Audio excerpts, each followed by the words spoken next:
तो बंगाल में जहां प्रदर्शन लगातार जारी, इस बीच बड़ी खबर ये मिल रही है, बंगाल बंद को लेकर जो याचिका दायर की गई थी उसको कोर्ट ने खारिज कर दिया है। ये बड़ी खबर इस वक्त की हम आपको बता रहे हैं। कलकत्ता हाई कोर्ट ने याचिका खारिज कर दी है।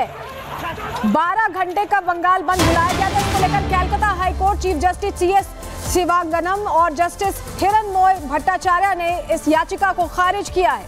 दरअसल जो बंद बुलाया गया था उसे गैर कानूनी बताया गया था, इस पर कोर्ट ने अब याचिका खारिज कर दी। यानी एक और झटका लगा है पश्चिम बंगाल सरकार को, क्योंकि देखिए जो बंद बुलाया गया उसको लेकर कोर्ट ने इससे पहले भी कहा था कि शांतिपूर्ण प्रदर्शन की इजाजत है, और इस बीच कलकत्ता हाई कोर्ट ने याचिका को खारिज कर दिया है। जिस याचिका में ये कहा गया था कि बंगाल बंद गैर कानूनी है, उस याचिका को खारिज किया गया है। ये इस वक्त की सबसे बड़ी खबर हम आपको बता रहे हैं। 12 घंटे का ये बंद था, सुबह 6 बजे से लेकर शाम 6 बजे तक का बंद बुलाया गया था।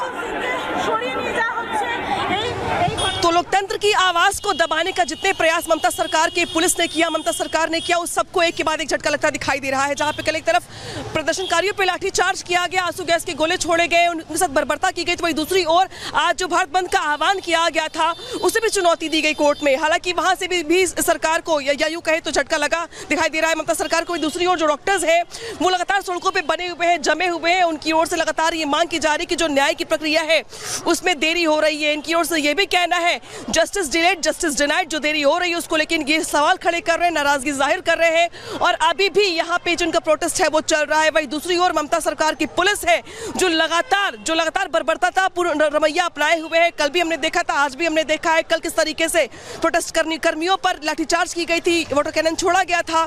तो वही आज जो प्रोटेस्टर्स थे उनको हिरासत में ले लिया गया है। लेकिन इस बीच जो तस्वीर दिखा रहे हैं आपको हम, वो है ट्रेनी डॉक्टर्स की, जो डॉक्टर्स आज निकले हुए प्रोटेस्ट करने के लिए। शांतिपूर्वक इनका प्रदर्शन चल रहा है, पैदल मार्च कर रहे हैं सड़कों पे, ये पैदल मार्च करते हुए आगे तक जाएंगे ये। लेकिन बड़ी बात और बड़ी खबर दरअसल ये है कि बंगाल की सरकार का जो रवैया रहा है पूरी प्रक्रिया को लेकर के, पहले तो इस पूरे की पूरी विभत्स वारदात को दबाने का प्रयास किया गया, लिपापोती करने का प्रयास किया गया।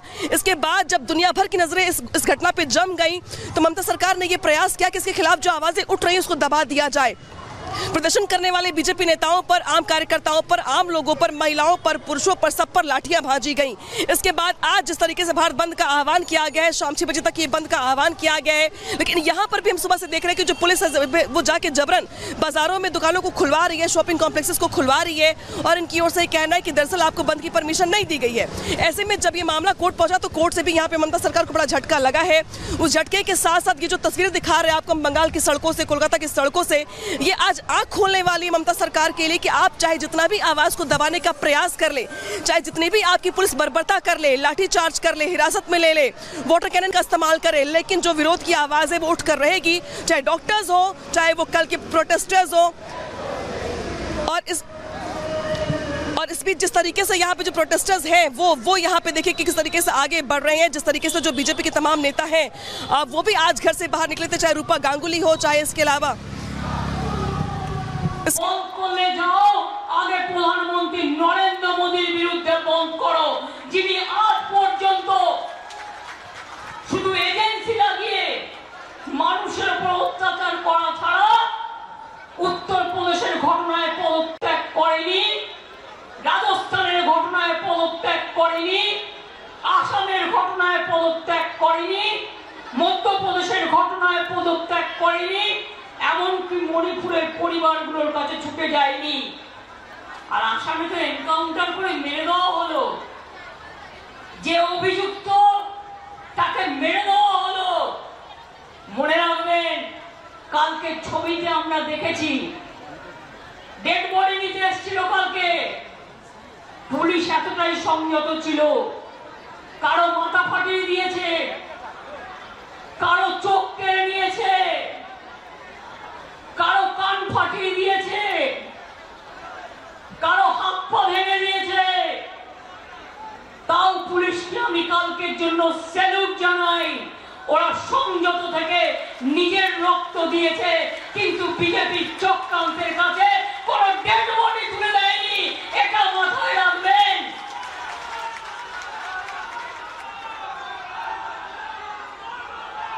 এত তাড়াহুড়ো কিসে? কদিন আগেও তো 4টে বাই ইলেকশন হয়ে গেল, গোহারা হেরাও লজ্জা নেই? ওগুলো তো তোমার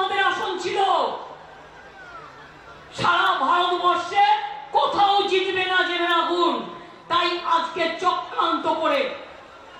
বলুন তো একটা কথা, আমি জাজ দিয়ে বলতে চাই না, কিন্তু জাজমেন্ট নিয়ে বলবার অধিকার আমি একজন আইনজীবী হিসেবে জিজ্ঞেস করছি।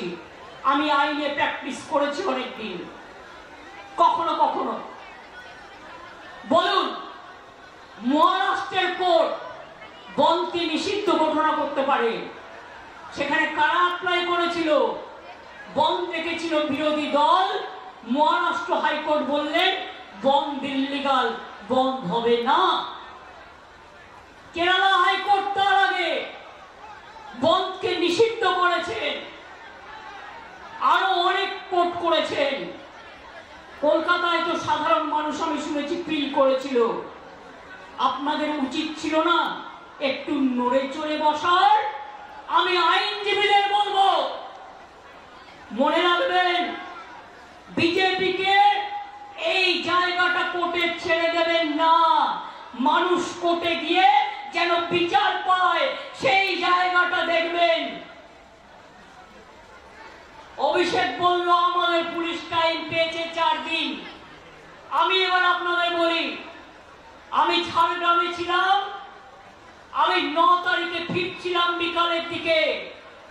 আমার কাছে খবর যায়, তখন ইতিমধ্যেই পুলিশ কমিশনার থেকে শুরু করে তার পরিবার সকলে পৌঁছে গেছে।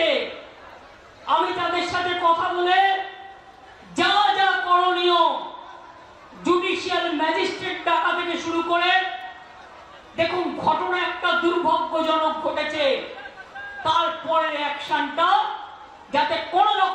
ममता बनर्जी को जिस तरीके से उनकी ओर से ये बातें रखी जा रही है, हालांकि इस बीच जो तस्वीर दिखा दूं मैं आपको, ये तस्वीर काफ़ी अहम हो जाती है क्योंकि डॉक्टर्स आज अपने न्याय की मांग को लेकर के सड़कों पर निकली हुई हैं, प्रोटेस्ट कर रही हैं। एक शख्स यहाँ पर ऐसे भी है जो उत्तर प्रदेश के मथुरा से बंगाल तक चल कर के आए हैं, बंगाल की बिटिया को न्याय दिलाने के लिए। इस बीच क्या कुछ घट रहा है बंगाल में, क्या कुछ चल रहा है बंगाल में, उस पर दुनिया भर की नजरें बनी हुई हैं, लेकिन क्या कुछ रहा अपडेट अब तक का दिखाते इस रिपोर्ट में।